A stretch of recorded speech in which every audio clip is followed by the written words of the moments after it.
La violence en milieu scolaire que l'école Jean Yol, située dans une zone d'éducation prioritaire, a construit un projet sur la citoyenneté.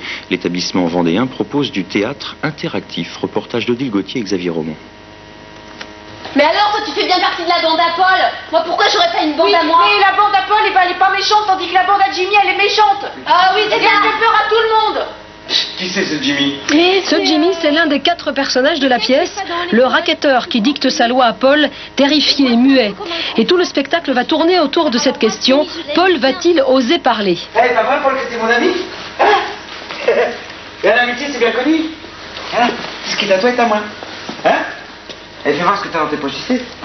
À chaque scène, un élève volontaire joue le rôle d'un adulte, un professeur qui va intervenir, un passant qui s'interpose.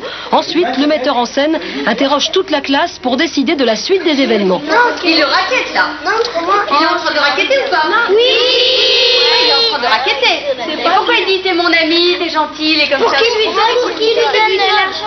C'est un des points forts pour conduire les enfants à une réflexion sur la violence verbale, violence physique, le racket, etc., qui pourrait éventuellement avoir lieu dans l'école, hein, et qui peut-être se passe, et pour aider aussi ceux qui sont les victimes de tout ça à s'exprimer.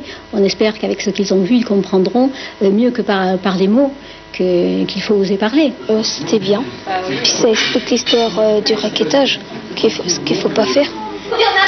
Apparemment, le message est passé, la séance d'aujourd'hui a fonctionné, mais le projet de l'école Jean Yol ne s'arrête pas là. Après ce temps fort, on va aborder les conséquences du racket, les droits de chacun et d'une manière générale, ce qu'on appelle la citoyenneté.